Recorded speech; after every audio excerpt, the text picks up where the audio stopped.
تو میں آپ کی توجہ چاہ رہا تھا. اور یاد رکھیں یہ سارا دین حضور کی ذات مقدسہ سے ملتا ہے. سمجھ آ رہی ہے؟ یہ سارا دین حضور کی ذات مقدسہ سے ملتا ہے. اور صحابہ حضور کی ذات مقدسہ میں ایسے گم تھے کہ جو بھی سیکھا جو بھی کیا حضور کی ذات سے سیکھ کے کیا. اس ذات کی بات کر رہا ہوں کہ جس کی شان یہ ہے کہ رب کہہ رہا ہے جب اس کی بات آئی تو کہا ان اللہ و ملائکتہ یصلون علی النبی، کہ میں اور میرے فرشتے درود پڑھتے ہیں اس نبی پر. یا ایھا الذین آمنوا صلوا علیہ وسلموا تسلیما. تو اے ایمان والو، توجہ رکھنا، اللہ توجہ کیا دلا رہا ہے، اے ایمان والو. یہاں رب یا مسلمون نہیں کہہ رہا، یا ایھا الناس نہیں کہہ رہا، اے انسانوں، اے مسلمانوں. یہ جملہ نہیں لکھا، یہ جملہ نہیں بیان کیا، کہا یا ایھا الذین آمنوا، اے ایمان والو، صلو علیہ وسلموا تسلیما. تم بھی درود پڑھو اور ضرور سلام پڑھو. تو ہم پر ضروری ہے، لازم ہے کہ جب ہم یہ آیت مقدسہ پڑھیں تو ہم پر لازم ہے کہ ہم ذات مصطفیٰ علیہ السلام پہ درود شریف پڑھیں. پڑھیے الصلاۃ والسلام علیک یا رسول اللہ، الصلاۃ والسلام علیک یا حبیب اللہ، الصلاۃ والسلام علیک یا خاتم النبیین وعلى آلك وأصحابك يا جد الحسن والحسين. لخمسة أطفي بها حر الوباء الحاتمة المصطفى والمرتضى وابناهما والفاطمة. گنج بخش فیض عالم مظہر نور خدا، نہ کسارا پیر کامل کامل آرا رہنما. تن من دھن سب اپنا لٹا کے کوئی بلے شاہ بنا اور کوئی کلندر لا. حمد و صلاة کے بعد واجب الاحترام صاحب محفل جناب حضرت حاجی جاوید راجپوت صاحب اور ان کے صاحبزادے جناب حمزہ راجپوت اور ہمارے چھوٹے بھائی عمار راجپوت صاحب، اللہ تعالیٰ ان کے علم میں، عمل میں، اس گھر میں برکت عطا فرمائے. بہت خوشی ہوئی کہ انہوں نے یہ پیارا گھر لیا اور یقیناً یہ گھر کی خوشی میں انہوں نے یہ محفل رکھی اور لوگوں کو بتانا چاہا کہ دیکھو یہ ہمیں اللہ نے نعمت دی ہے اور اس کا چرچا ہم ذکر مصطفیٰ کر کے کر رہے ہیں. بولے سبحان اللہ. قرآن میں رب فرماتا وَعَمَّا بِنِعْمَةِ رَبِّكَ فَحَدِّثْ، کہ تم اپنے رب کی نعمتوں کا خوب چرچا کرو. تو یہ تو ان پر اللہ کی رحمت ہے، یہ تو ان کی تربیت کا حصہ ہے کہ جب انہیں اللہ نے نعمت عطا فرمائی تو انہوں نے معاذ اللہ ناچ گانا نہیں، فحاشی نہیں، بلکہ رب کی نعمت کا چرچا کرنے کے لیے میلاد مصطفیٰ رکھا. اور رب یہی فرماتا ہے نا وَاشْكُرُونِ وَلَا تَكْفُرُونَ، کہ تم میرا شکر ادا کرو نہ کہ کفر کرو. تو یہ اللہ کا شکر ہے کہ اللہ تبارک و تعالیٰ نے ان کو اتنی زبردست نعمت عطا فرمائی اور اس کے شکر کے لیے، اس کی رب کی تعریف بیان کرنے کے لیے، اس کے محبوب علیہ السلام کی تعریف بیان کرنے کے لیے انہوں نے اس محفل کا انعقاد کیا اور اللہ تبارک و تعالیٰ کے صدقے سے اللہ کی رحمتوں کو لوٹا. اور یہ میں آپ کے سامنے مفہوم حدیث پڑھ دیتا ہوں جامع بخاری شریف کی، اور حدیث قدسی ہے، صحیح حدیث ہے. اس سے سیاستہ نے لکھا کہ سرکار دو عالم علیہ السلام نے فرمایا جہاں اللہ کا ذکر ہوتا ہے وہاں نیک فرشتوں کا نزول ہوتا ہے. تو یہ اللہ کی رحمت ہے، انہوں نے اپنا گھر لیا اور اللہ کا ذکر کیا ہے.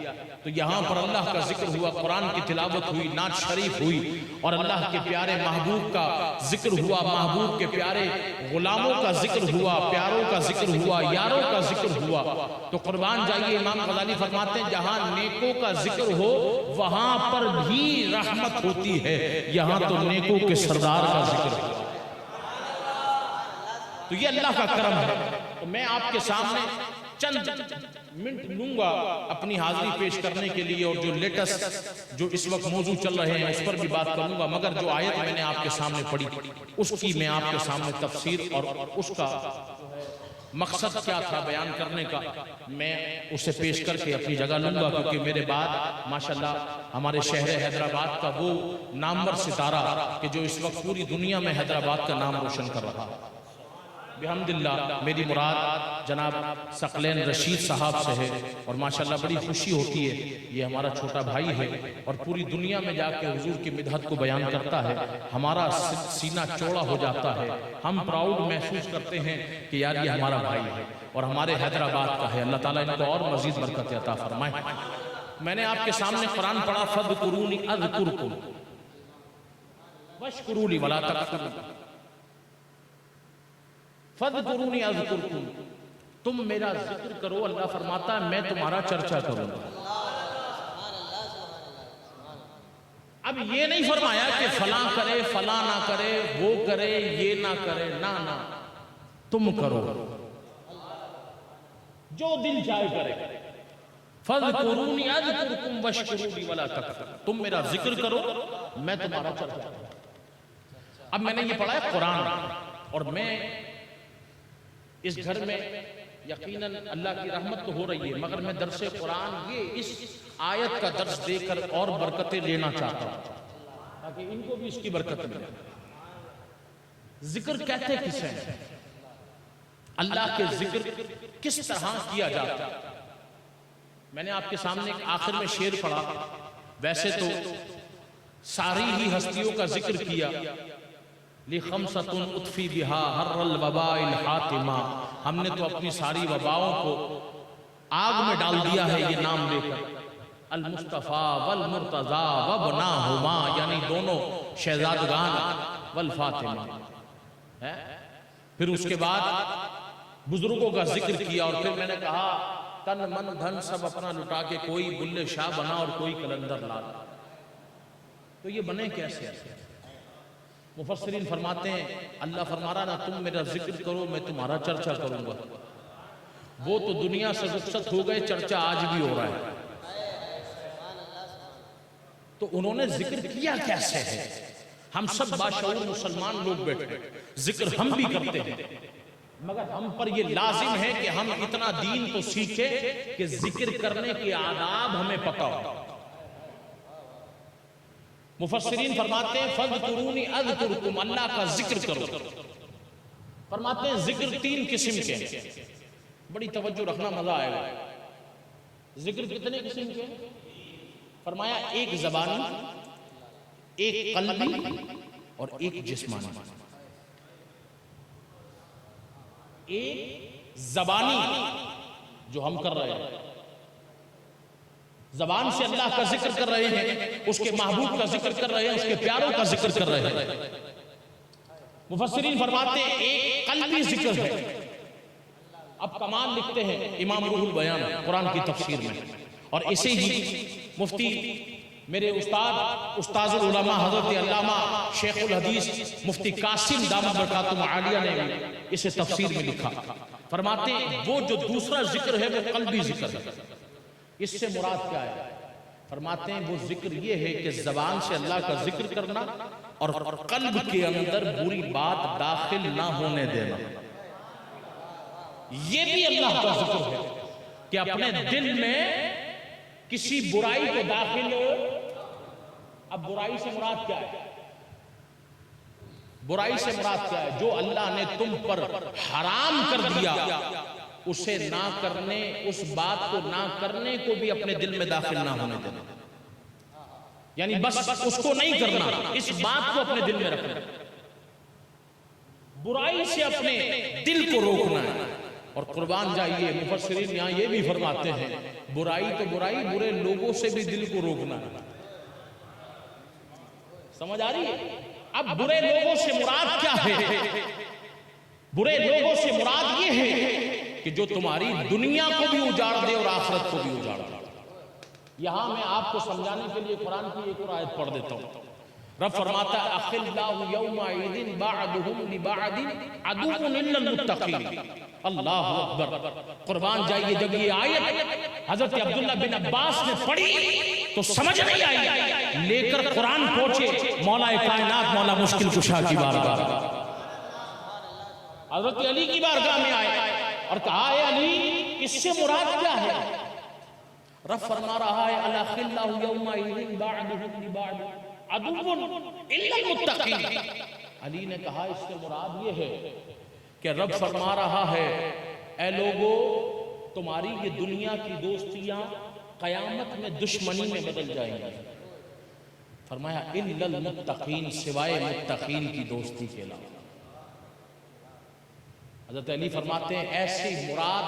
حضرت ابن عباس فرماتے ہیں پھر مجھے مثال دی کہ دو دوست دنیا میں ہوں گے، ان میں سے ایک مر جائے گا، دوسرے کو خواب میں دکھایا جائے گا. جو دنیا دار ہوں گے، دنیا کے لیے معاذ اللہ حرام کام کرتے ہوں گے، صرف دنیا کی عزت چاہتے ہوں گے، انہیں اچھے برے کی، حرام اور حلال کی تمیز نہیں ہوگی، تو پھر کیا ہوگا؟ دوسرا جب مر جائے گا نا، اسے خواب میں دکھایا جائے گا وہ جہنم میں جل رہا، اور جہنم والا یہ اندر جہنم کی تپش کو سہتے ہوئے، تکلیفوں کو اٹھاتے ہوئے اللہ کی بارگاہ میں یہ دعا کر رہا ہوگا مولا میں شاید تیری طرف آ جاتا، مگر اس کی دوستی نے مجھے آنے نہیں دیا، اس کی برائیوں نے مجھے گھیر لیا، اب اسے بھی مرنے کے بعد فلاح نہ دینا بلکہ اسے بھی جہنم دینا.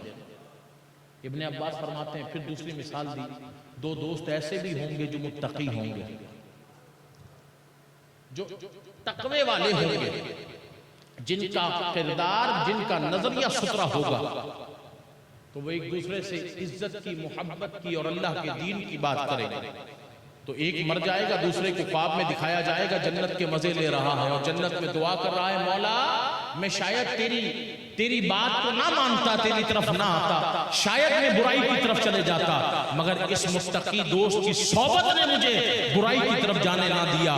جب نماز کا وقت ہوتا تو مسجد لے جاتا، جب برے دوست کے پاس دیکھتا تو مجھے وہاں سے چھٹا کے اچھائی کی طرف لے جاتا. مولا میرے مرنے کے بعد اسے گمراہ نہ کرنا، اسے بھی یہی جنت کی نعمت عطا. تو یہ وہ دوسرا ذکر ہے جو قلبی ذکر ہے، اس میں برائی نہیں آنے دینا. پھر فرماتے ہیں مفسرین تیسرا ذکر جسمانی. فرمایا اپنے جسم سے کسی حرام کام کو نہیں کرنا، اپنے جسم کو حرام چیزوں تک نہ لے کے جانا، اور نہ ہی اس جسم کے اعضاء سے حرام کام کرنا. یہ ہے اللہ کا ذکر. تو اے مسلمانوں آج ہمارے لیے یہی احکامات. ایک طرف تو ہم زبان سے ذکر رب کرتے ہیں اور دوسری طرف دل سے نافرمانی کرتے ہیں، اپنے اعمال سے نافرمانی کرتے ہیں. تو یقیناً یہ برائیوں کا سبب ہے. ہمیں چاہیے کہ ہم ذکر اخلاص کے ساتھ زبان سے کریں، دل سے اس کا اقرار کریں اور جسمانی اعضاء سے اس پر عمل کریں. یہ ہم پر لازم، یہ ہے اللہ کا ذکر. اور قربان جائیے پھر فرمایا وَاشْكُرُوا لِي وَلَا تَكْفُرُوا، تم میرا شکر ادا کرو، نہ شکر اپنا نہ کرو. اب تم کسی بھی حالت میں ہو، جاوید بھائی کو گھر دیا انہوں نے شکر ادا کیا، جب نہیں دیا تھا تب بھی شکر ہے جی. تو جس حال میں ہو اللہ کا شکر ادا کرو، صبر کرو، کیونکہ اس کی اگلی آیت میں رب یہی فرما رہا ہے ان اللہ مع الصابرین، اللہ صبر کرنے والوں کے ساتھ. ہمیں چاہیے کہ ہم صبر کریں. اگر کوئی آزمائش آ جائے، مصیبت آ جائے، رنج آ جائے، مشکل آ جائے تو صبر کریں. اور صبر کن سے سیکھنا ہے؟ صبر کن سے سیکھنا ہے؟ کربلا والوں سے. صبر کن سے سیکھنا ہے؟ 18 ذی الحج کو جس شخصیت کی شہادت کا دن تھا وہ کون تھے؟ وہ ذو النورین تھے. بس اپنی حاضری، یہ جو 2-3 موضوعات ہیں ان کو پورا کر کے ان کی بارگاہ میں حاضری لگا کر اپنی گفتگو ختم کر رہا کہ وہ شخصیت ذو النورین تھے، حضرت عثمان غنی تھے، جن کو اللہ کے محبوب نے یہ مرتبہ دیا کہ وہ سرکار دو عالم صلی اللہ تعالی علیہ وسلم کے یکے بعد 2 مرتبہ داماد ہوئے. حضرت ام کلثوم جو حضور کی شہزادی ہیں جب ان کا انتقال ہوا اس سے قبل وہ آپ کے عقد میں تھی، پھر انتقال کر گئی، تو پھر حضور کریم علیہ السلام نے اپنی دوسری لاڈلی شہزادی حضرت رقیہ کا نکاح حضرت عثمان غنی سے کیا۔ اور ابن عساکر کمال لکھتے ہیں، فرماتے ہیں تاریخ ابن کثیر کے اندر کہ ایک مرتبہ سرکار دو عالم صلی اللہ علیہ وسلم سے فرمایا، اے عثمان، اللہ کی عزت کی قسم اگر 40 بیٹیاں میری ہوتی تو یک کے بعد میں تجھے دے دیتا، ایک کے انتقال کے بعد دوسری کو میں تیرے عقد میں دے دیتا۔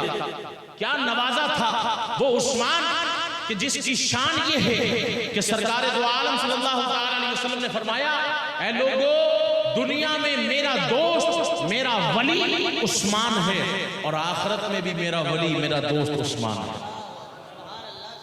یہاں میں ایک نظریہ پیش کرنا چاہتا ہوں، پھر اس کے بعد سیدنا فاروق اعظم کی بارگاہ میں حاضر، کیونکہ یکم محرم کو حضرت فاروق اعظم کی شہادت ہوئی۔ یہاں میں ایک نظریہ پیش کرنا چاہتا ہوں۔ حضرت علی یقیناً ہماری محبتوں کا مرکز ہے، سمجھ آ رہی ہے؟